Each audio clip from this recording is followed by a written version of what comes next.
If you think of, let's say, like a small circle, say that's the love that you are capable of feeling right now. But then when you have a kid, your hand just gets bigger, bigger, bigger. And imagine the circle now and it just keeps expanding and it never stops. That's literally how it feels. And you start seeing things in different colors with different feelings. And it's like a whole part of you just cracks open and you're like, wow.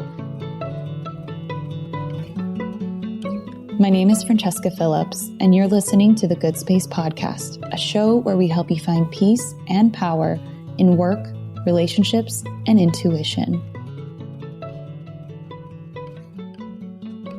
I don't know if you know this, but I almost didn't want to have kids. Now I have a little girl who I love very, very much, and I thought it would be a good conversation to talk about because one, I know there's many people who have decided not to have kids, which if you know yourself and know that that is not a path and road you want to go down, all the more power to you because this is not an easy task. Being a parent is not easy. It is a lot of commitment, a lot of work. And so for someone to know that that's not for them and to not put a soul through a life where their parent doesn't want to actually be a parent is actually a blessing and a good thing. And I almost thought that I didn't want to have kids. And then I also know that there are people who, and many whom I've talked to in my life, my family, my friends, who don't have kids. And they've asked me, well, how did you know you wanted to have them? And, with all of these things that society talks about families and parenthood, like, how did you know that was something you wanted to do? And so I wanted to share some insights from my own experience in case you listening are also curious about what you want to do. And maybe you are open to being a parent someday, but just the thought overwhelms you. Maybe you love your life or you love where it's going and you think, oh, I have to give up everything and I can't be myself anymore. So why would I want to be a parent? But I'm still curious about it because kids are so cute or they have great personalities. Those are a lot of the things that went through my own mind. And so first I want to share the things that made me not want to have kids. So society definitely makes families seem horrible, burdensome, soul-sucking, all of those things. Before having my daughter, all the videos and memes and stereotypes online about parenthood is about how tired, underappreciated, and soul-sucking motherhood is. You would just see moms look disheveled and complaining about their kids and complaining about their family. And so here was my life where I could do whatever I want whenever I wanted. I had income to do whatever I wanted with because it was just my husband and I had the flexibility to wake up when I wanted. The list goes on and on and on of the things that you can do without kids. And so this narrative and perspective really worked against me wanting to have children. And then the other thing was that most thought leaders I followed vowed to not have kids. Like Oprah, Marie Forleo, Laura Belgray, it goes on and on, Amy Porterfield. At the time, these were all people, and I still definitely like a lot of them, but they said that they decided not to have kids, which I absolutely respect. And I thought, well, these are people that I enjoy following. Maybe I shouldn't have kids. And it really, if anything, it at least got me into the conversation with myself because I feel like this is the kind of decision where you really need to be honest with yourself and not be afraid to go there and go through all the uncomfortable feelings, go through all the uncomfortable thoughts and really figure out what you want to do because once you make the decision, you make the decision and there's really no going back either way. So you want to make sure that the reason you do or don't do it is for something that you value and you actually want for your life.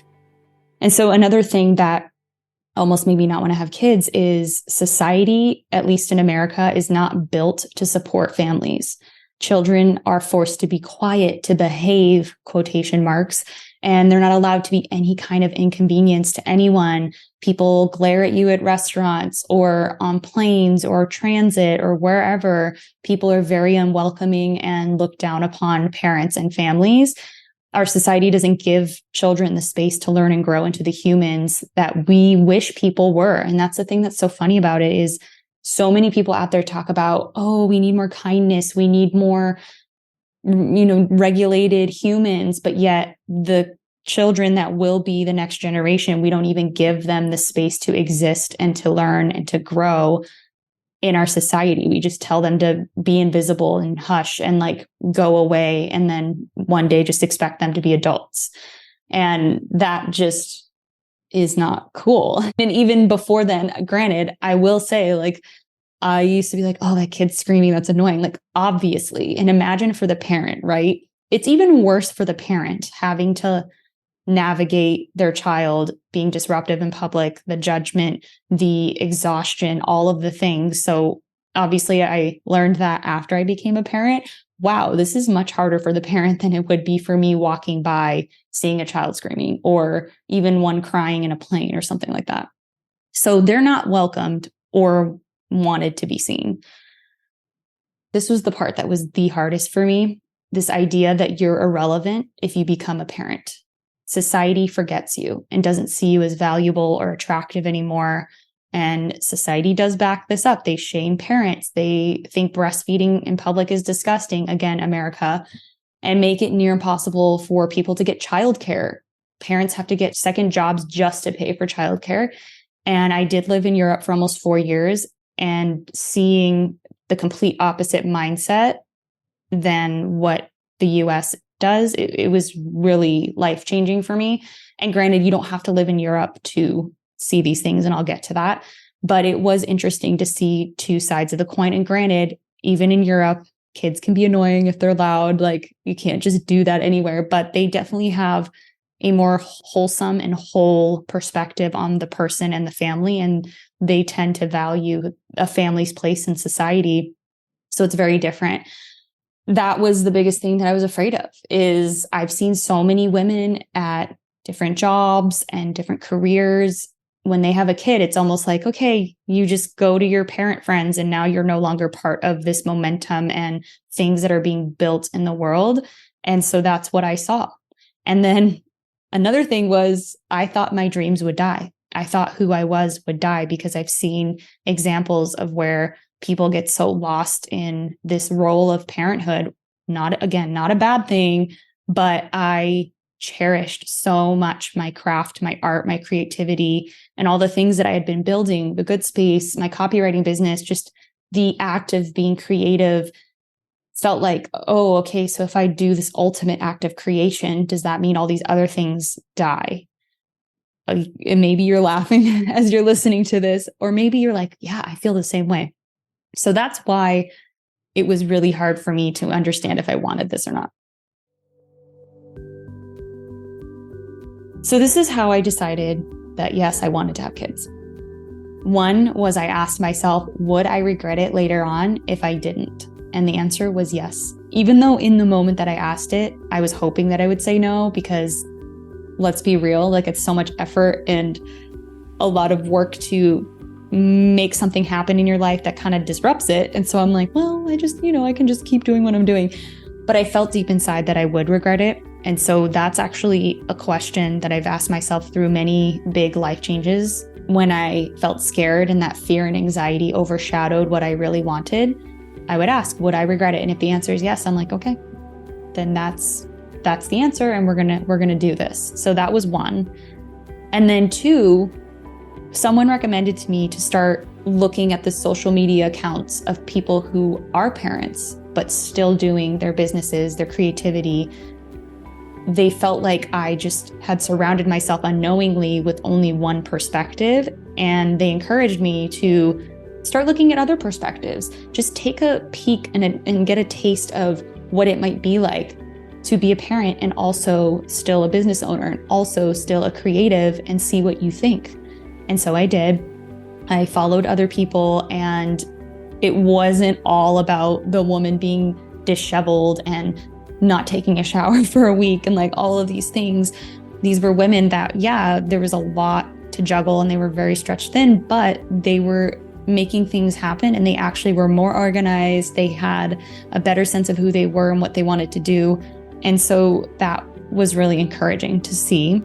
And I think with our generation, it's been evolving. The idea of family and parenthood, I mean, it's evolved from the 60s and 50s, it's evolved from the 70s and 80s and 90s. And I feel like we're going into this era now where we understand there's more to us than one role. And granted, when you are a parent, there are seasons where most of your time, if not all, will be on this child, on this being.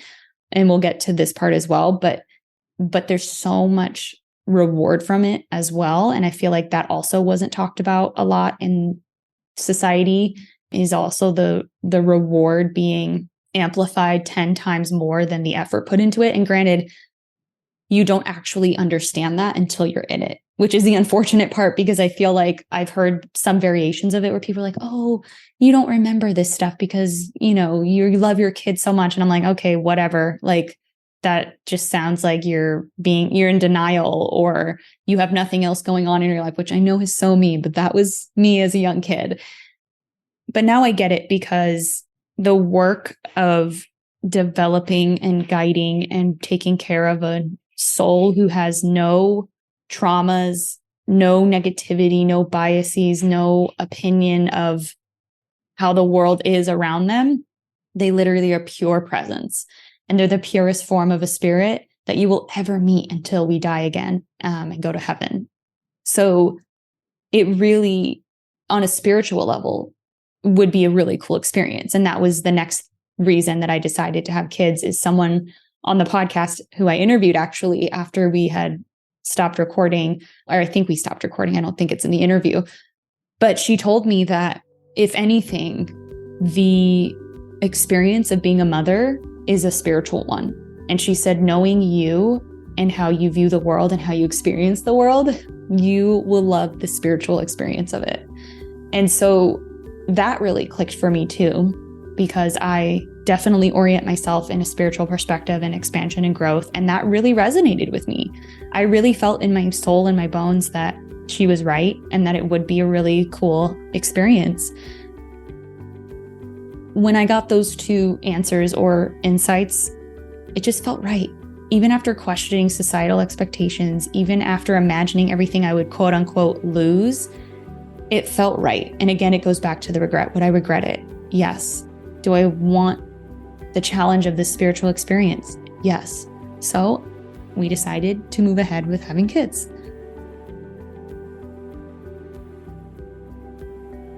The information you're hearing is what I wrote for our daily email, The Good Space Daily. So if you're already signed up, you'll have these tips and writing in your inbox. And if you're not already signed up and you're listening to this after the fact of us dripping them out live, we'll make it so that when you sign up, you can specifically ask for these emails and get them dripped out to you when you sign up. And that's the same with all the other topics and themes that we'll be covering for Feeling Your Best. So if you want to get these short daily reminders to access your authentic self in all areas of life and get resources, chances to win things, all of the good stuff, then make sure to sign up now. The link is in the show notes, or you can go to findyourgoodspace.com.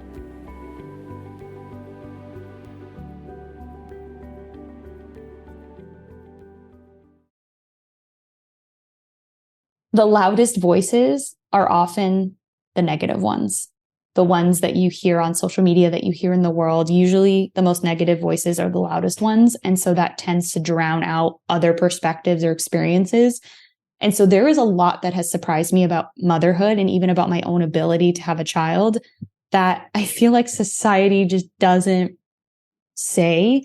And so I'm hoping that by telling you now, so we've gone from why I almost didn't have kids, the reasons for deciding to have kids, and now I want to tell you things that have surprised me about motherhood, things that complete opposite of what I was expecting. So the first thing is I actually feel more empowered and clear about who I am and what I want. It's like a switch just went off in me. I can't explain it. I don't know why. I don't know how. Before, I feared that I would lose sight of my goals and my dreams. Instead, they actually became more clear. I saw what I didn't need to do and what was more important to me, and it became crystal clear in a way that I never expected. And I think it's because you're still you. You're absolutely still you when you become a parent. Someone else who has a different experience, the reason they experience it that way is because of who they are, and that has nothing to do with you or with me. So it amplifies who you are, just like money amplifies who you are. If you're a good person, you're a giving, loving person, when you get more money, you're going to give it and you're going to amplify goodness and kindness in the world. Whereas if you're already not a good person, you're going to do bad things, even if you have money.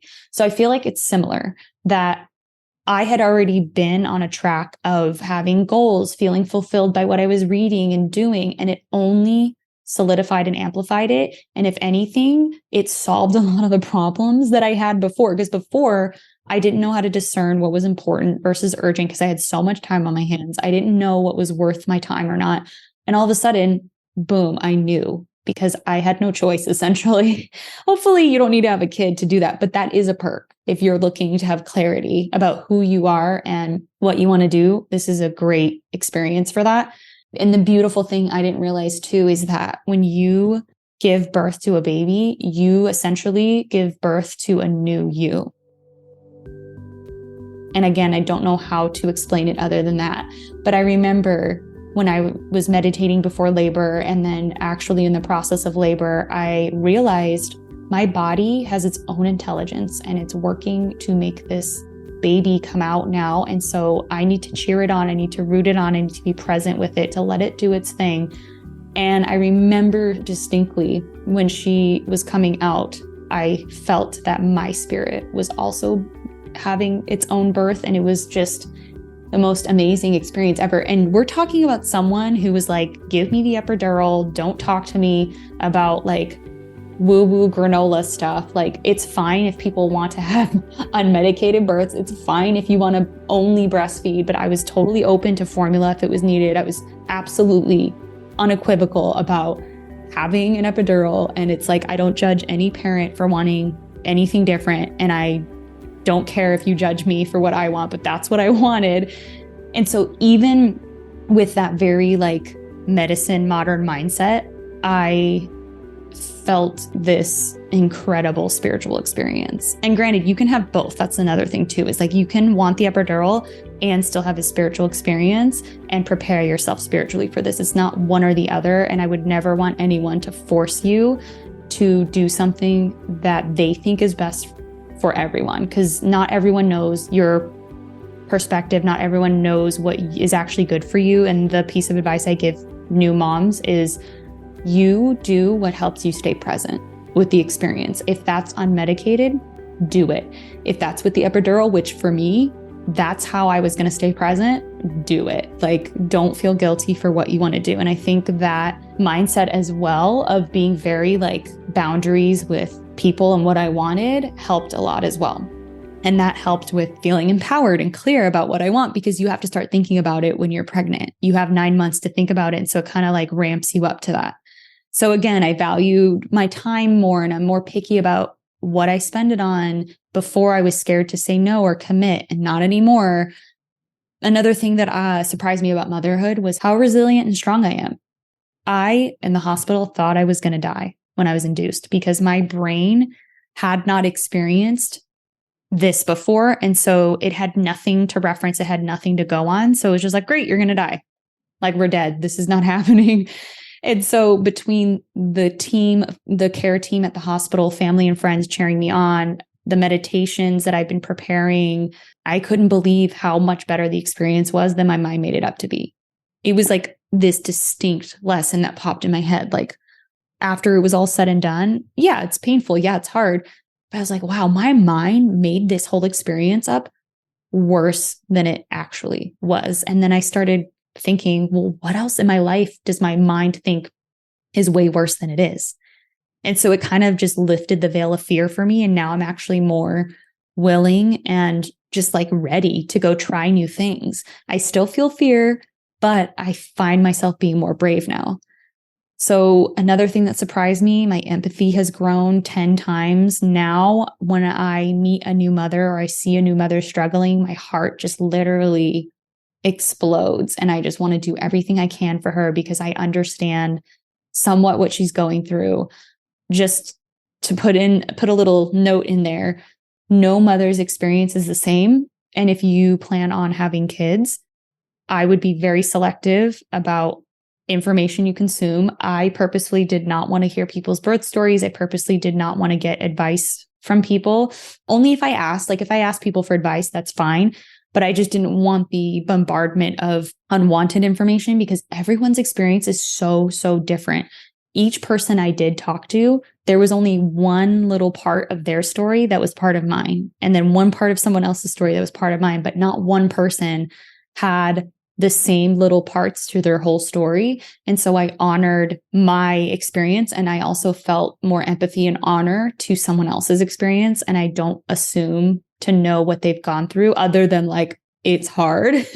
And so you just never know what a woman has gone through because it's such a grand experience and the ultimate creative act. And there's so much that could happen. And so my mind, heart, and soul towards parents has just completely changed. I've never felt this way before having kids. The other thing that surprised me about motherhood is my dreams have actually gotten bigger. I don't know what it is. If once I had my daughter, my sense of time just became so not small, but like I realized how quickly time flies because I had her. And so because of that, it's like, wow, I only get one shot at this. Let's go big. Let's go big. Let's have big dreams and just do the thing. So that was a cool surprise. So another thing that surprised me, again, it kind of goes with the other ones I've said before, but I'm more confident and sure of who I am. I'm less afraid of being clear and speaking up or being seen. That was another thing. And that probably ties back to one of my biggest fears for having kids and almost made me not want to have kids was not being seen. And now I'm like, no, I'm still a woman. I am still a writer. I'm a songwriter. I'm a singer. And granted, these are all egoic identities. So I recognize that, but I needed to know that like the things I loved still mattered and that who I was and showed up as wasn't just this one thing. And not to say that you don't give everything to your child. I give the best parts of me to her. I give my best energy, my best attention, my best everything to her. And then everything else gets the rest of me. You still have enough. Let's just put it that way. When you like are clear about what you want to accomplish, it's a lot easier than I thought to just chip away at things, but she definitely gets the best of me. And kind of piggybacking on that, another thing that surprised me was our capacity to love. So my husband and I had a conversation before she was born, and we're like, oh, I wonder, like, will that change how you and I feel about each other? Like, will we have enough ability to love each other and her? Like, we were nervous that it would change how we felt. And I did not expect to understand at a soul level just how limitless love is. If you think of, let's say, like a small circle, right? Just like if you put your hands together right now, made a circle with your hands, say that's the love that you are capable of feeling right now, right? It's big, it feels good, it makes you happy. But then when you have a kid, just like your hand just gets bigger, and imagine the circle now and just keeps expanding and it never stops. That's literally how it feels. And you start seeing things in different colors with different feelings. And it's like a whole part of you just cracks open and you're like, wow. It's almost like what they talk about in spirituality, right? Having walls or veils or things that we can't access because of our ego, because of trauma, because of all these things. But when you work through the trauma, when you work through egoic things and you all of a sudden are connected to who you truly are, you feel this expansion. And that's exactly what it is. It connects you to who you truly are, to the divinity, to all those things. And it's really a beautiful experience. And I will say as well that like a lot of people said, oh, when you see your baby for the first time, you'll just fall in love and feel all these amazing feelings. And I did not feel attached or that love for my daughter until like probably 4 or 5 days after, because you have to remember whoever the baby is, they are their own person going through a somewhat traumatic experience of learning there's a world out here. Now I have to function and figure out what's going on. And, you know, as the parent, you have to figure out who you are and how to integrate and your healing and all of these things. And so it's really just like a emotion soup. And so it's totally normal to take some time to feel that connection. But once it's there, then you feel that expansion. So those are probably the main things. I'm probably forgetting some of them, But I will say I'm so glad to have this experience happen. And yes, it has been hard. And yes, learning to integrate life before and life now has been a struggle as well. But the reward is worth it. So far, it's been absolutely worth it. And I firmly believe nothing amazing and incredible can come without effort. And I'm not meaning like doing action all the time. Sometimes that's what it is, yes. But I just mean like without stretching, without that uncomfortable feeling of growth and discomfort. And so it's opened my eyes to so many other opportunities because I would shy away from them or be scared because it felt uncomfortable or it felt hard because I wasn't at the growth level that I needed to be. But now I'm like, well, wait a second. If this feels right, I'm going to go for it because look what happened when I put this effort and energy into this spirit and this soul, and it's so rewarding. So I hope that this planted some sort of seed for you. And if you have any questions whatsoever, please, please, please email me or message me on Instagram. We'll make sure to have both of those linked in the show notes. And I will see you soon. If you like what you're hearing so far and feel inspired or changed or just motivated after hearing this message, please consider joining our membership.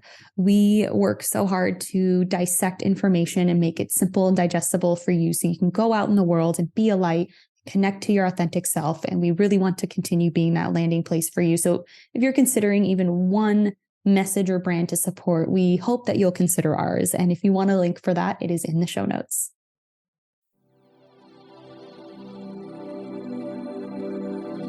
Now it's time for an affirmation. I open myself up to new perspectives and listen to myself instead of the voices around me.